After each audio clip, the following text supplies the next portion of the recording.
A person's worth is not measured by the color of their skin, but by the character they possess and the legacy they build.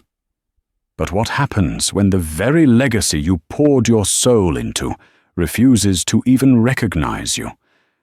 This is the story of Dr. Marcus Thorne, a brilliant black man, an architectural genius, standing in the gleaming terminal of his greatest achievement.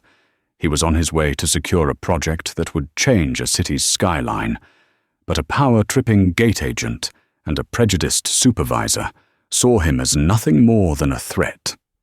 They were about to deny him a seat on a plane, but they had no idea he wasn't just a passenger in this airport.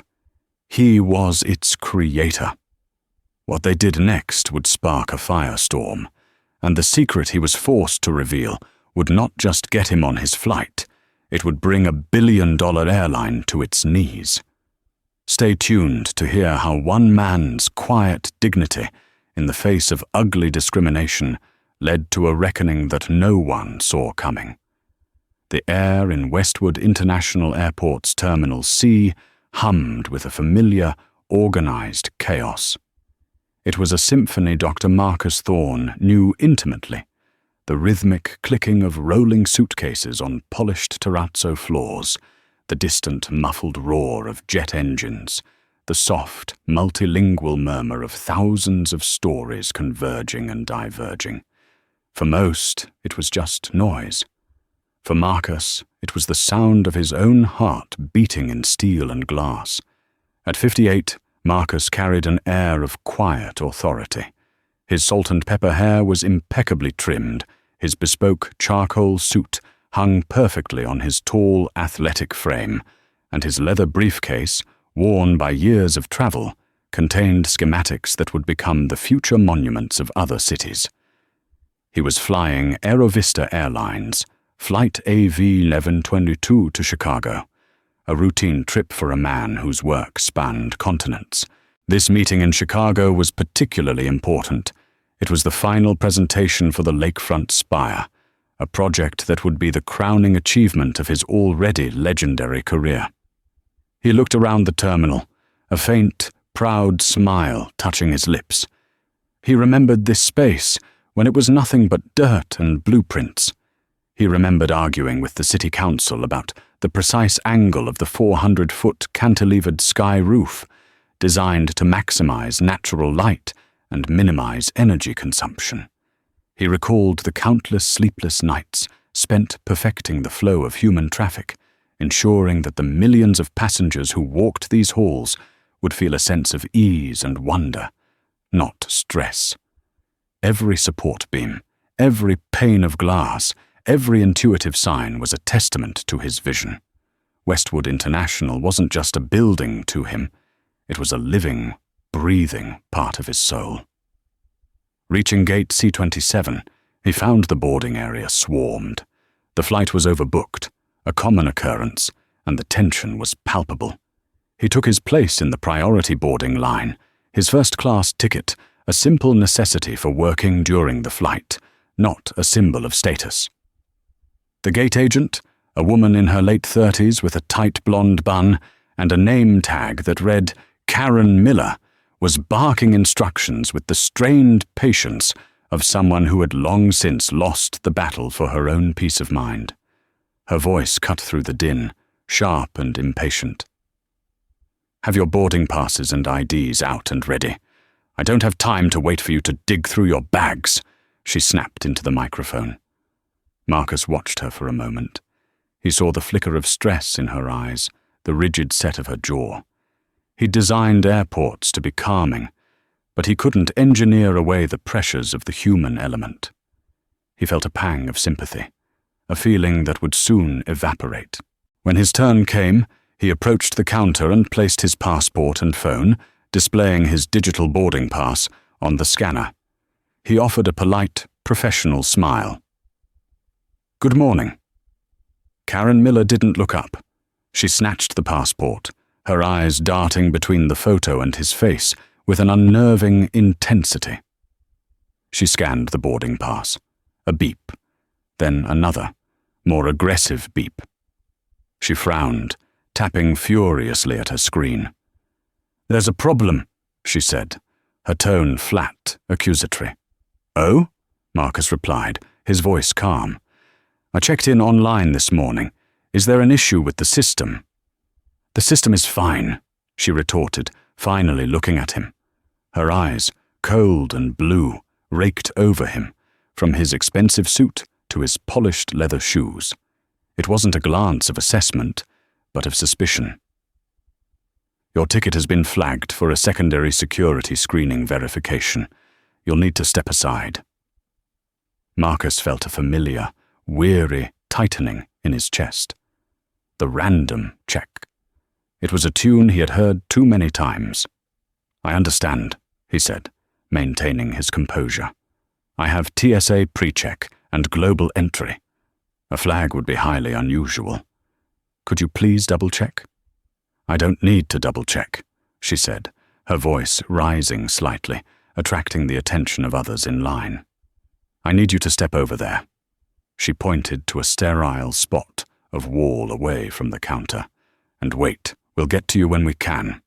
He was being dismissed, not just asked to wait, but dismissed like a child being sent to a corner. The line behind him was growing restless. A man in a garish Hawaiian shirt muttered, "Come on, some people have flights to catch." Marcus held her gaze. "Boarding is nearly complete," he stated, not with anger, but with a simple statement of fact. "My meeting in Chicago is time-sensitive. I'm sure this is a misunderstanding we can resolve quickly." Karen's face hardened. The thin veneer of customer service cracked, revealing a bedrock of something ugly. "Sir, you are holding up the line and causing a disturbance. Step aside now, or I will call security." The word disturbance hung in the air, charged and poisonous. Dr. Marcus Thorne, a man who built monuments to order and tranquility, was being accused of creating a disturbance for simply asking a question. He took a slow breath, his mind, an instrument of precision and logic, processing the blatant irrationality of the situation. He stepped aside, his dignity his only shield, and watched as the last of the first-class passengers shuffled past him, some with pity, others with annoyance. He knew, with a sinking certainty, that this was no longer about a technical glitch. This was about him, and it was about to get much worse. Minutes bled into each other, each one feeling like an hour. The priority line vanished, followed by the main boarding groups. Marcus stood by the wall, a silent, solitary figure of patience. He could see the flight crew preparing the cabin through the large window. His window, he thought with a bitter sense of irony. He'd personally overseen the installation of these triple-paned windows, designed to muffle the engine noise while offering an unparalleled view of the tarmac. Right now, it felt like he was on the outside of his own creation, looking in. He watched Karen Miller work. She greeted white passengers with a strained but passable smile. She joked with a family heading to Disney World. But when a Hispanic couple approached with a question about their seat assignments, her tone became curt and dismissive again. It was a pattern, a subtle but undeniable current of prejudice guiding her interactions. Finally, with only a few straggling passengers left, Marcus approached the counter again. He kept his voice low and respectful. "Ma'am, I've been waiting for nearly 15 minutes. Could you please give me an update? If there is a problem with my ticket, I'm happy to purchase another one." Karen looked up, her expression one of pure annoyance, as if he were an insect she'd already swatted away once. "I told you to wait. We're busy. We'll call you." "You're not busy now," Marcus pointed out gently. "The line is empty. My name is Dr. Marcus Thorne. Please just look into the issue." The use of his title seemed to agitate her further. "Doctor," she scoffed, a smirk twisting her lips. "A doctor of what?" "Sir, your ticket is flagged. It's a security issue. It's out of my hands." She turned her back to him, beginning to print out the final flight manifest. The message was clear. The conversation was over. This was the critical juncture. He could accept defeat, miss his flight, jeopardize a billion-dollar project, and swallow the bitter pill of discrimination. Or he could press the issue. His entire life had been a series of moments where he refused to let others define his limits. This would be no different. "I'd like to speak with your supervisor, please," he said, his voice now devoid of warmth, replaced by a cool, professional firmness. The smirk on Karen's face vanished. "Are you threatening me?" "I am requesting to speak with a manager. It is my right as a customer. It is your obligation as an employee of this airline." Her eyes narrowed.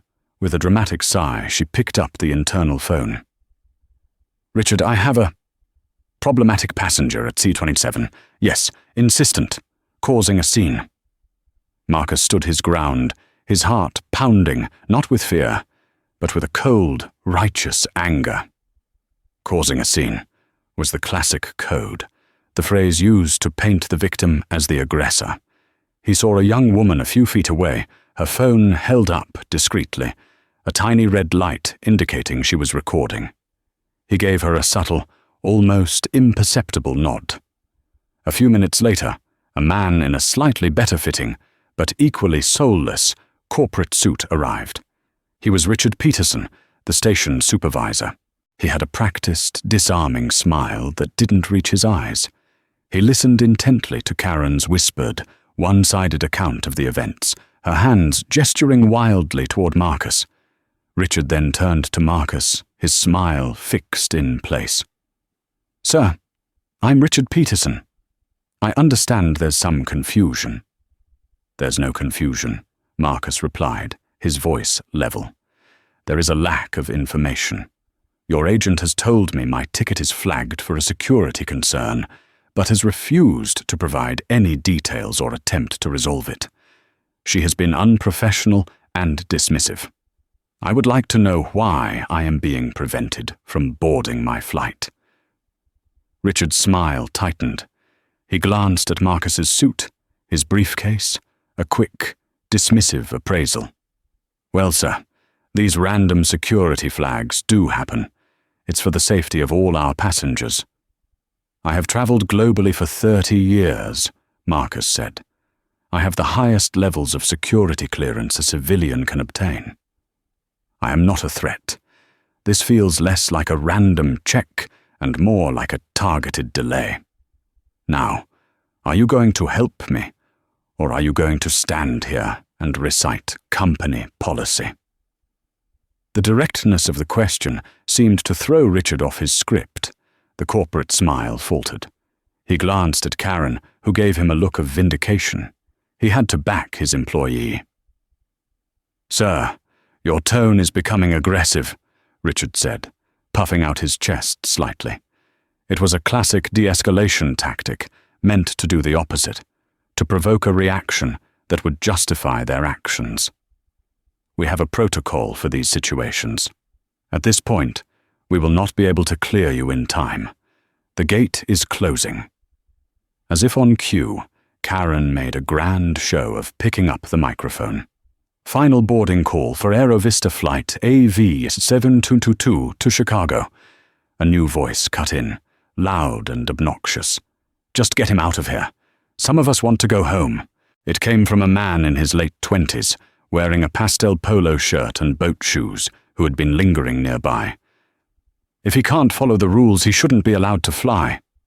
He looked at Marcus with undisguised contempt. Richard seemed emboldened by the support. "You see, sir, you're upsetting the other passengers." The finality of it all crashed down on Marcus. They were closing the door. They were actually going to do it. They had constructed a wall of bureaucratic nonsense, brick by brick, and were now hiding behind it. He looked at Karen's triumphant sneer.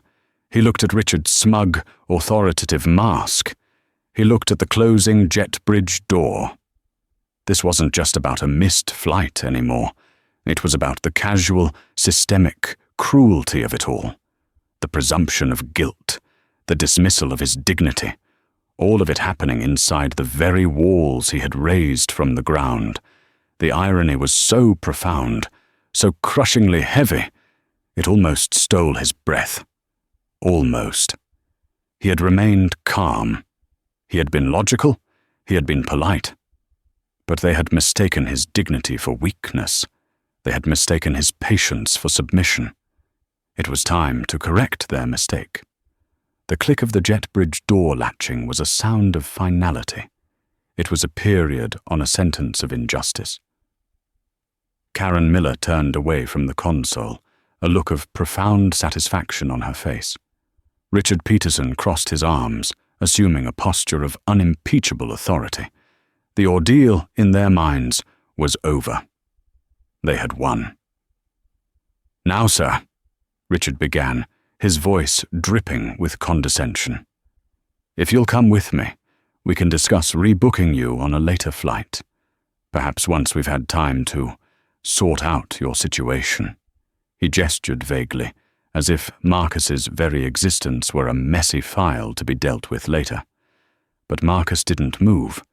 He stood perfectly still, his gaze fixed on the soaring, vaulted ceiling above them. His eyes traced the lines of the massive, exposed titanium composite trusses that he had fought so hard for, a design element the construction firm had called impossible. He looked at the intricate pattern of the terrazzo floor, a stylized map of the region's river systems that he had sketched on a napkin during a late-night design session. He lowered his gaze, first to Richard, then to Corin. The weariness in his eyes was gone, replaced by an intensity that was both chilling and absolute. The air around them grew heavy, silent. Even the obnoxious passenger in the polo shirt seemed to sense a shift in the atmosphere. When Marcus spoke, his voice was not loud. It did not need to be. It was quiet, measured, and carried the weight of 1,000 tons of concrete and steel. "You talk about protocol," he began, his words precise, each one a perfectly laid brick in the wall of his own argument. "You speak of security and rules. You stand here, in this terminal, wielding your small measure of authority as if it were a divine right." He took a step forward. Richard instinctively took a step back. "You have no idea what authority is," Marcus continued, his voice resonating with a power that seemed to come from the building itself. "You see this floor? I chose the Italian marble. You see those ticket counters? I designed the ergonomic layout to reduce employee fatigue, a feature you clearly don't appreciate. You see the sky roof that's bathing us in light right now? I re-engineered the support structure myself when the contractor said it couldn't be done." Karen's smug expression began to melt, replaced by a flicker of confusion. Richard's face was a mask of disbelief. "You're denying me boarding in the terminal I designed?" Marcus's voice rose slightly, not in anger, but in sheer, incredulous emphasis. "You're telling me I can't fly out of the airport. I built—" The three words landed with the force of a physical blow. "I built this." The silence that followed was absolute. It was a vacuum, sucking the air out of the vast gate area. Karen Miller froze mid-motion, her hand hovering over her keyboard. Her face, which had been a mask of smug certainty, crumbled into a canvas of pure, unadulterated shock. Her mouth opened slightly, but no sound came out. The blood drained from her face, leaving her a pasty white. Richard Peterson stared, his jaw slack. He looked from Marcus to the ceiling, to the windows, as if seeing the terminal for the very first time. The confident supervisor persona dissolved in an instant, leaving behind a bewildered, terrified employee who was suddenly, horribly aware that he had made a catastrophic mistake. The young woman who had been recording, Sarah Jenkins, lowered her phone slightly, her own eyes wide with astonishment. She hadn't just captured a video of racial profiling. She had captured the climax of a story so unbelievable it felt scripted. The passenger in the polo shirt, Chad Sterling, let out a nervous, disbelieving laugh. "Yeah, right. And I'm the Queen of England." Marcus didn't even glance at him. His entire focus was on the two airline employees who had tried to erase him. He reached into the inner pocket of his suit jacket, his movement slow and deliberate. He didn't produce a weapon or a badge. He pulled out a simple, elegant business card. He held it out. Richard took it with a trembling hand. Dr. Marcus Thorne, CEO and Chief Architect Thorne and Associates, Architectural Design. We don't just build structures, we shape environments. Below the name, in smaller print, was a list of his firm's most notable projects. The first one on the list read, Westwood International Airport, WIA, Lead Architect and Project Overseer. Richard's eyes darted from the card to Marcus's face.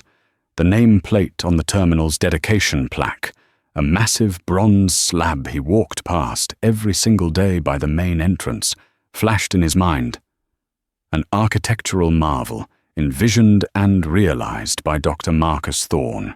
He felt a wave of nausea. "Oh my God," he whispered, the words barely audible.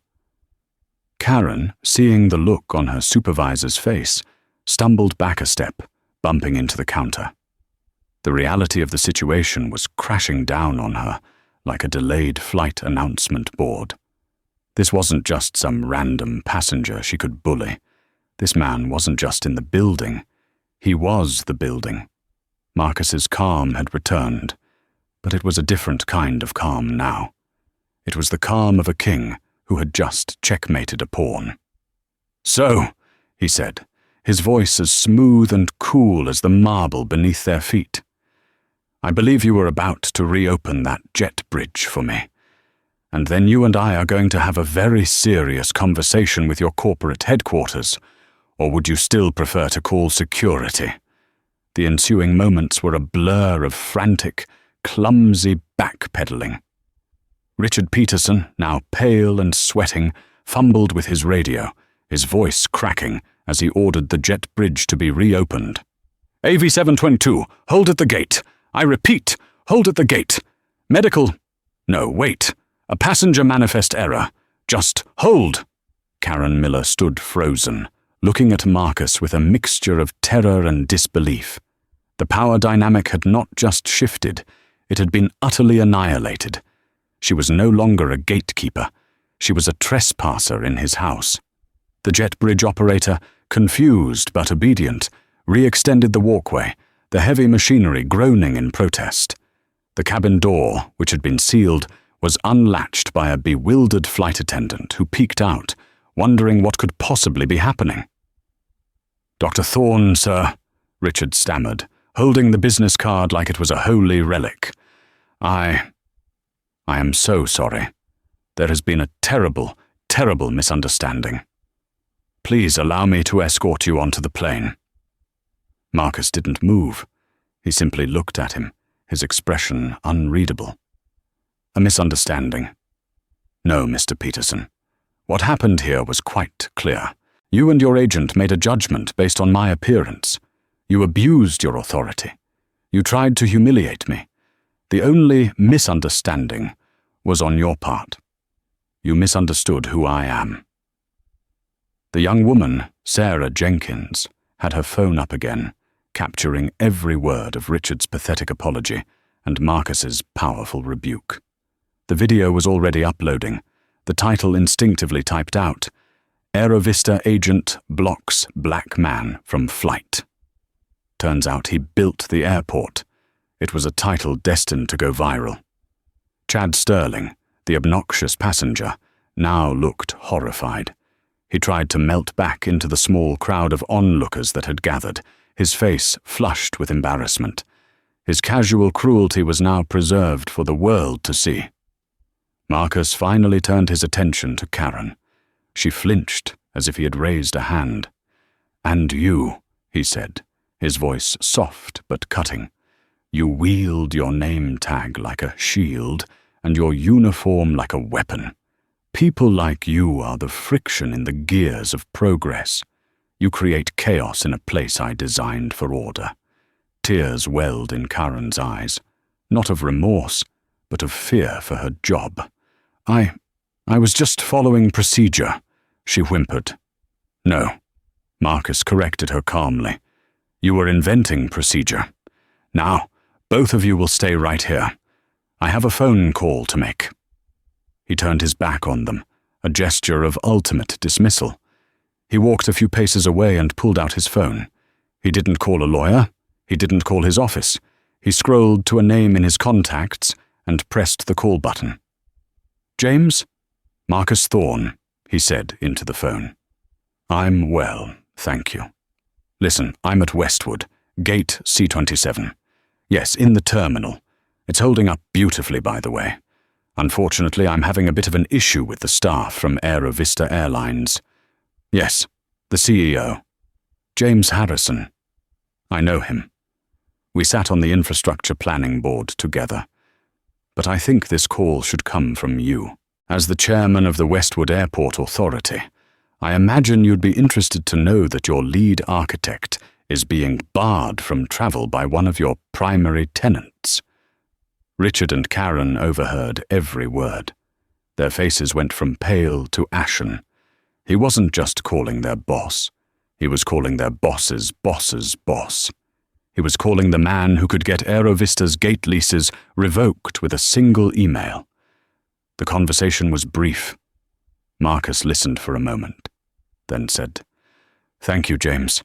I appreciate it. I'll await his call.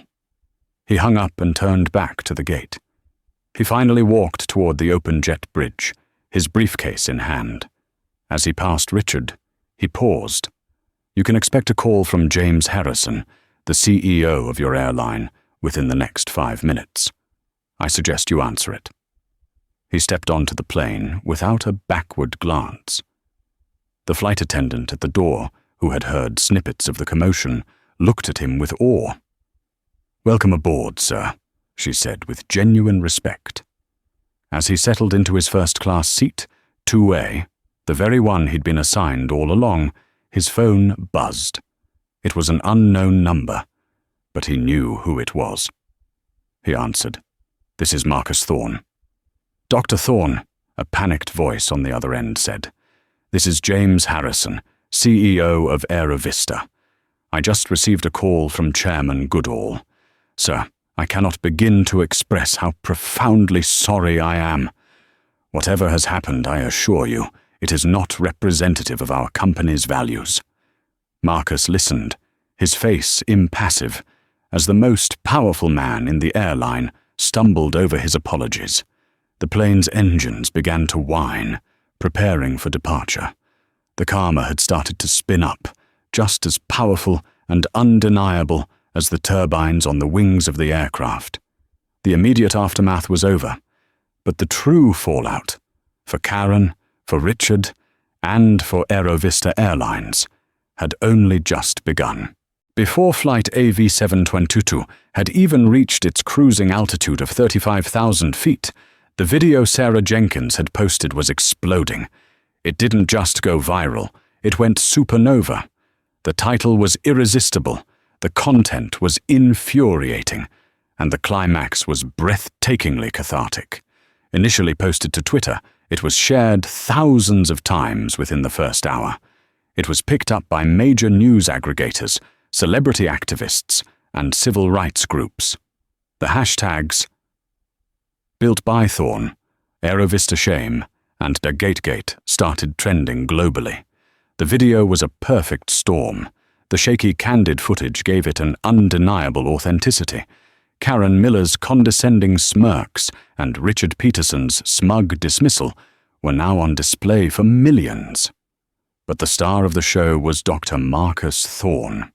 His unwavering dignity, his articulate and powerful speech, and the final devastating reveal resonated with everyone who had ever felt overlooked, underestimated, or discriminated against. By the time Marcus landed in Chicago, His phone was overwhelmed with notifications. News outlets from CNN to the BBC were running the story. His firm's website had crashed from the sudden influx of traffic. His face was everywhere. He was no longer just a renowned architect. He was a symbol. Meanwhile, at the Aerovista Airlines corporate headquarters in Atlanta, a gleaming glass tower, ironically not designed by Marcus Thorne, pandemonium had erupted. The communications department was in full-blown crisis mode. Their social media feeds were a dumpster fire of public outrage. Their stock price had taken a noticeable dip in after-hours trading. CEO James Harrison was in his penthouse office, his face grim. He had already rewatched the video 12 times. Each viewing made him angrier, not just at the PR nightmare, but at the sheer, idiotic bigotry of his employees. He had spent a decade and billions of dollars cultivating an image of Aerovista as a modern, inclusive, global airline. That image had been set ablaze by 2 employees at a single gate. "Get me their files," he roared at his assistant. "Miller and Peterson, everything you can find, and get our legal team on the line now." His first move had been the panicked, apologetic call to Marcus on the plane. His second was to issue an immediate public statement. It was a masterclass in corporate damage control. Aerovista Airlines is aware of a deeply disturbing incident involving Dr. Marcus Thorne at Westwood International Airport. The behavior displayed in the video is unacceptable and does not reflect the values of our company or our 100,000 employees worldwide. We have reached out to Dr. Thorne to offer our sincerest apologies. The employees involved have been suspended without pay, pending a full and immediate investigation. We are dedicated to ensuring that every passenger is treated with dignity and respect, without exception. But the public was not easily appeased. The comments poured in. Suspended? They should be fired. This isn't a training issue, it's a decency issue. I'm cancelling my Aerovista credit card. The karma for Karen and Richard was swift and brutal. They were escorted from the airport by security before Marcus's flight had even left the ground. Their work emails were deactivated, their access badges confiscated. They arrived home to find their names and faces circulating on social media. Friends and family were calling, asking if it was really them in that video. They were digital pariahs before they even had a chance to process what had happened.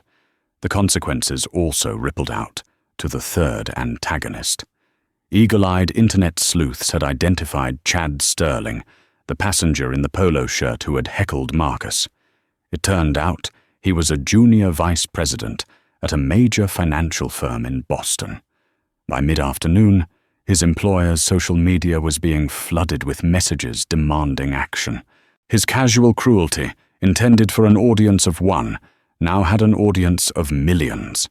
His company, terrified of being associated with the scandal, released a statement of their own, announcing that Mr. Sterling had been placed on immediate and indefinite leave. Back in Chicago, Marcus stepped off the plane and was met not by a car service, but by a personal representative from the mayor's office. The news had reached the city leadership. They wanted to ensure him he was welcome, that what happened at Westwood was not a reflection of the respect they had for him. He navigated the throng of reporters that had somehow already gathered at the arrival gate, offering only a brief, dignified statement. What happened today was unfortunate, but it is symptomatic of a larger issue. I hope this can become a teachable moment. He got into the waiting car, the city lights of Chicago blurring past his window. He had won the battle at the gate, but he was an architect, a builder. He knew that destroying something was easy, building something better in its place. That was the real challenge. The public wanted retribution. Marcus wanted something more. He wanted a revolution. A week later, Dr. Marcus Thorne sat in the cavernous boardroom at Aerovista's Atlanta headquarters. The table was a vast expanse of polished mahogany that could comfortably seat 30. Today, there were only 2 people present, Marcus and the airline's CEO, James Harrison. Harrison, a man normally composed and commanding, looked humbled.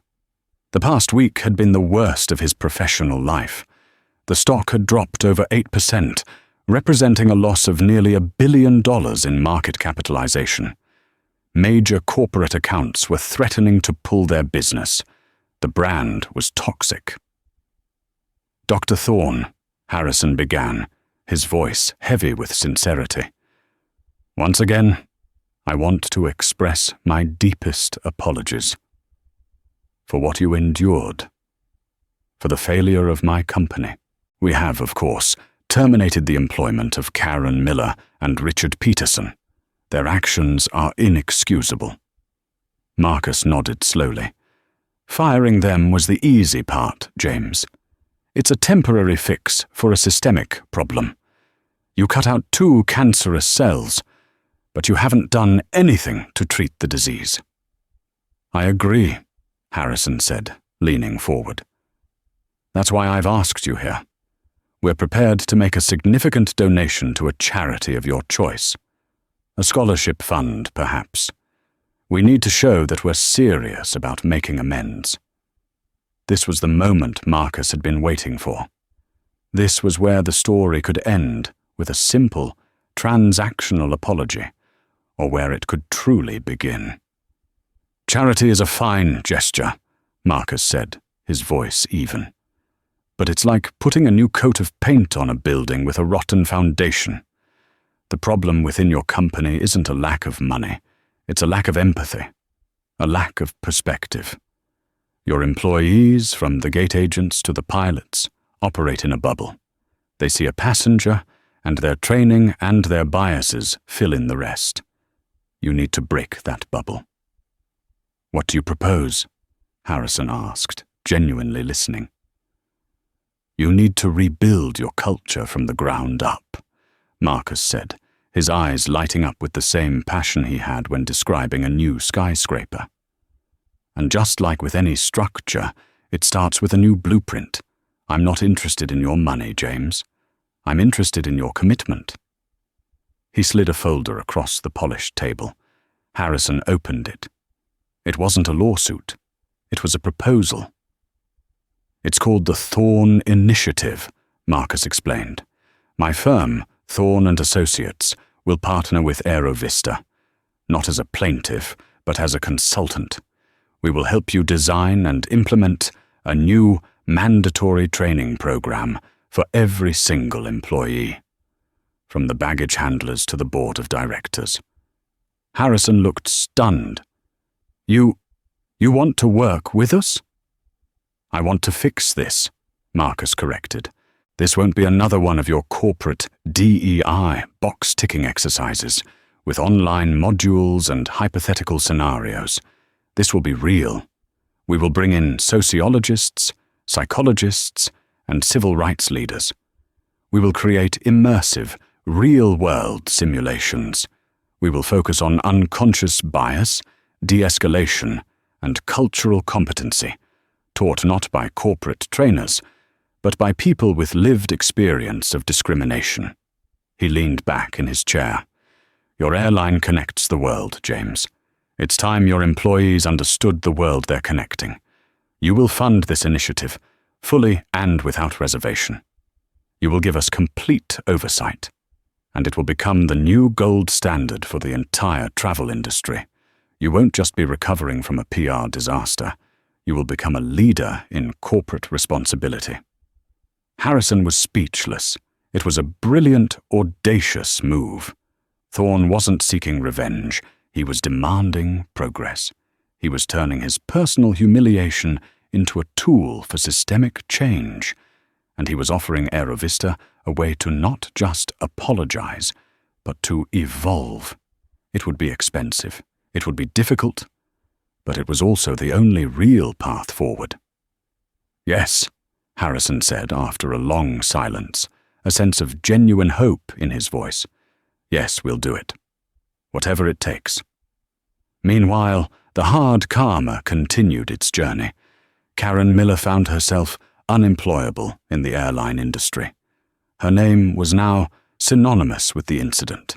She had to sell her house and move to a different state to escape the notoriety, forced into a low-wage retail job where she was now the one facing impatient, dismissive customers daily.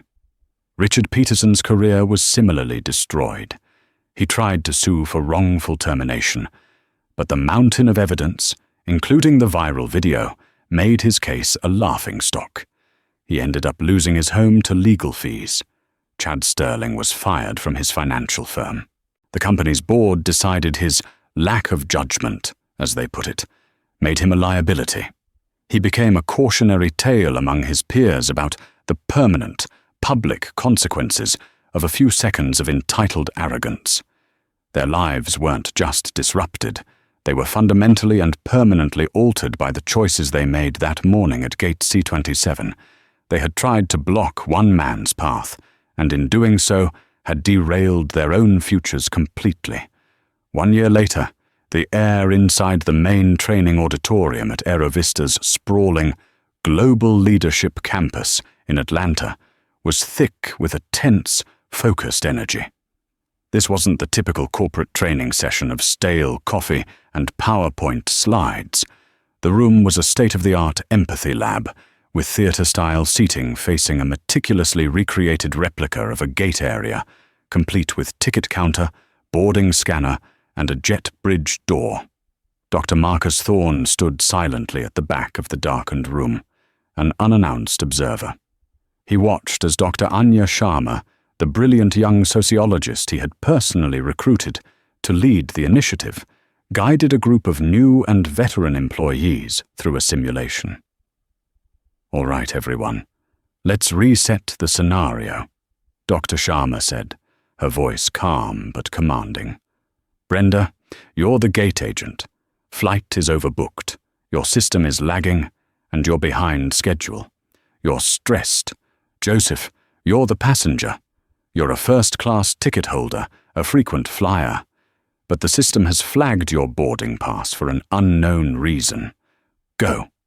Brenda, a flight attendant with 25 years of service, sighed, her skepticism barely concealed. She had seen a dozen of these corporate initiatives come and go. To her, this was just the latest flavor of the month. She straightened her uniform and adopted the brusque, efficient demeanor of a stressed employee. The trainee playing the passenger, Joseph, a young black man from the IT department, approached the counter. "Good morning," he said politely. "There seems to be an issue with my pass." Brenda barely looked at him. She tapped at her keyboard with exaggerated frustration. "It's flagged.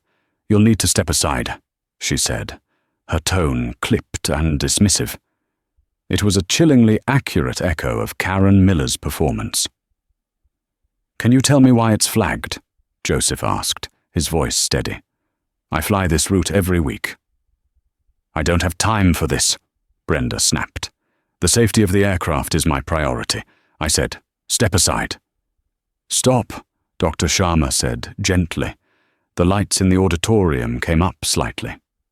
"Brenda, talk to me. What were you feeling just then?" Brenda crossed her arms.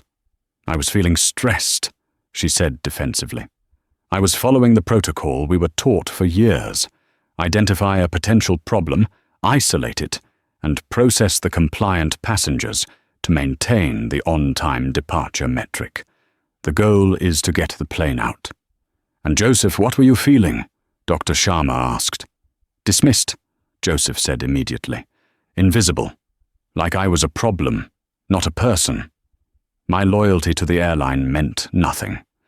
My status meant nothing. All she saw was a red flag on a screen, and, well, me."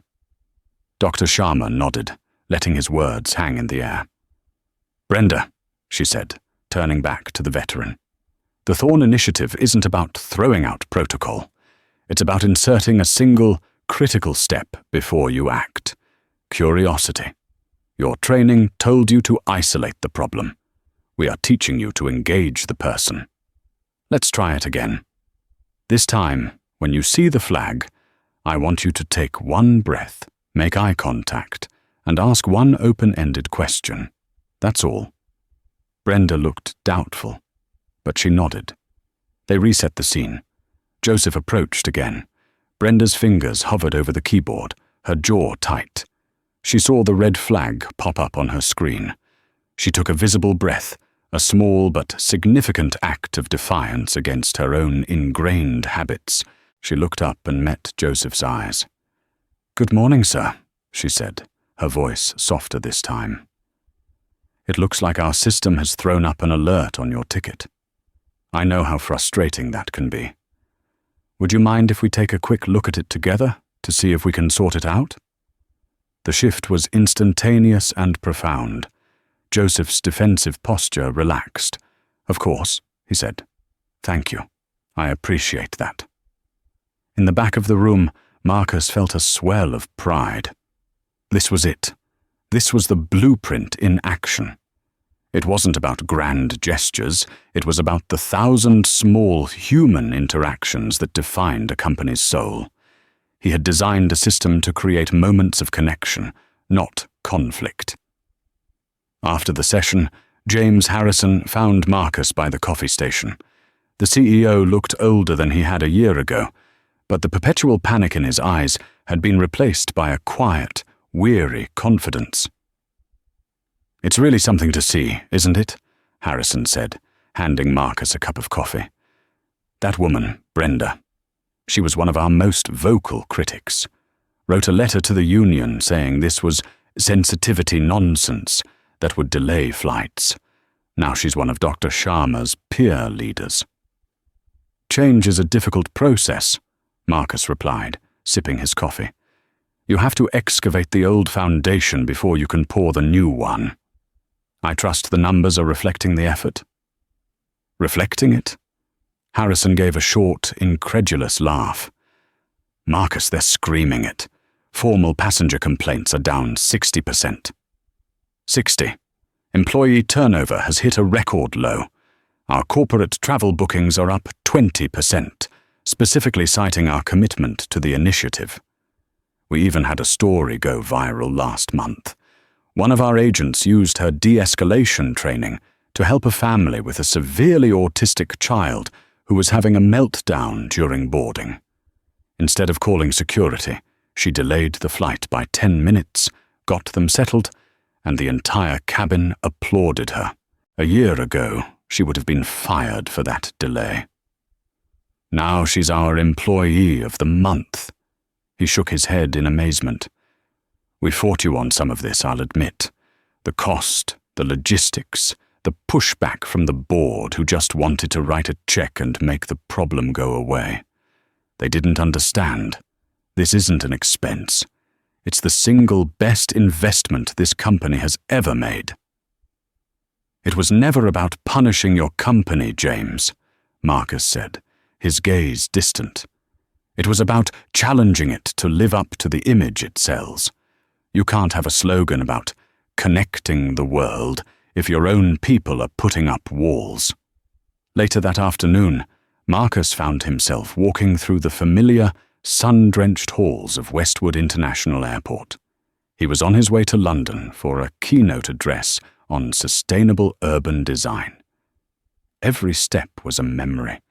The precise grain of the maple wood on the benches, the non-reflective coating on the glass that gave such clear views of the tarmac, the subtle, intuitive curves of the corridors designed to guide people without overt signage.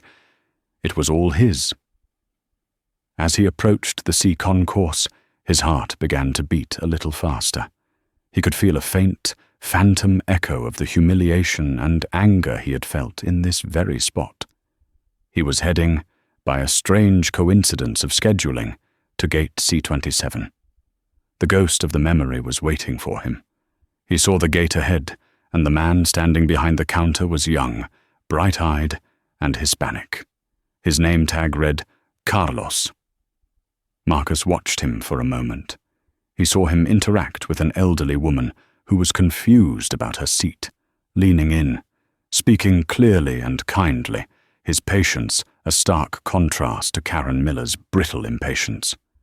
When it was his turn, Marcus stepped forward and placed his passport on the counter.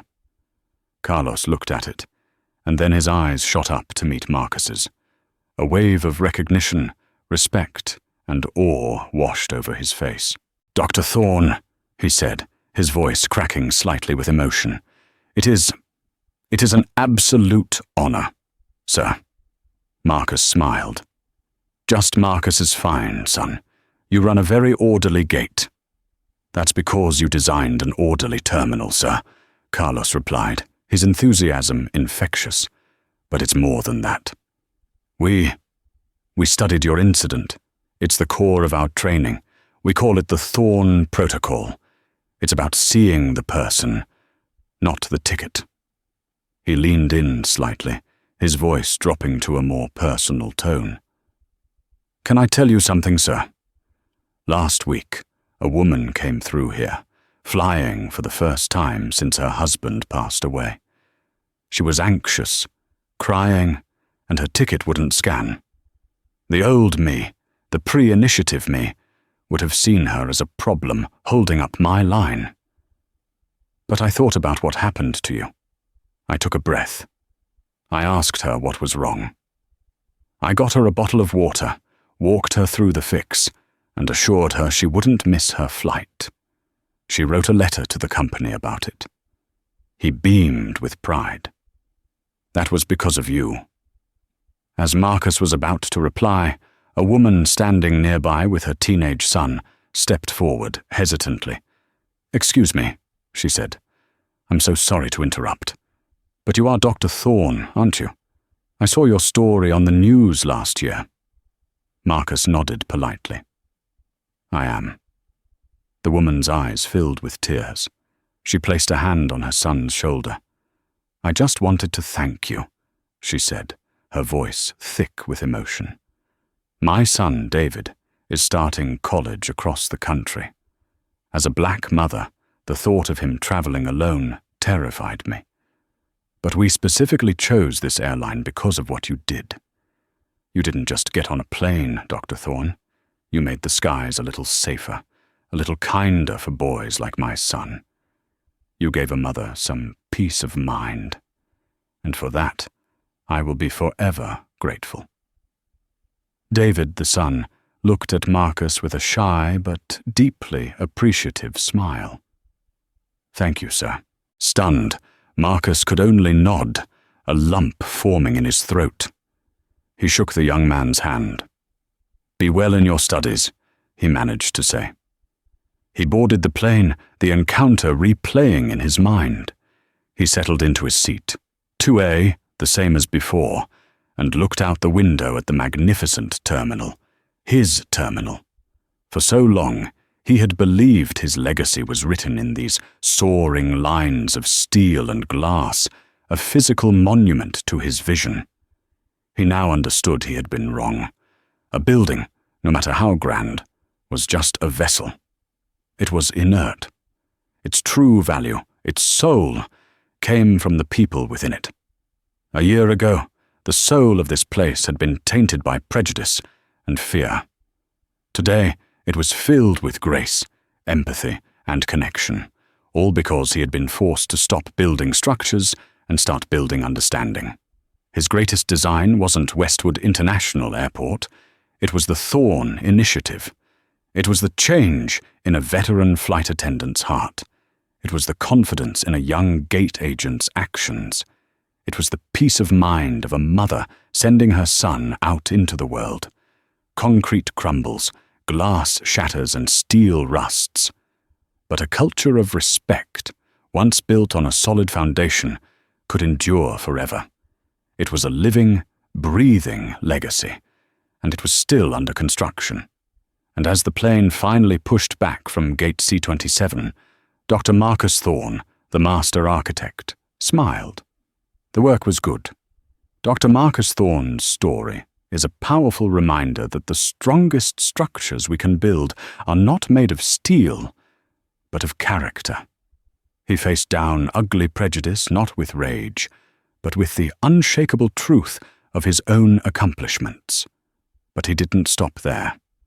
Instead of simply seeking punishment, he used the moment to architect real, lasting change, transforming a moment of personal humiliation into a legacy of corporate and social responsibility. This story shows that one person's refusal to be diminished can ripple outwards, forcing an entire system to confront its flaws and build something better in its place.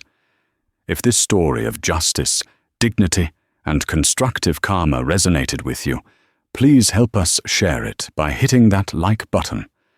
Let us know in the comments what you think about Dr. Thorne's incredible response.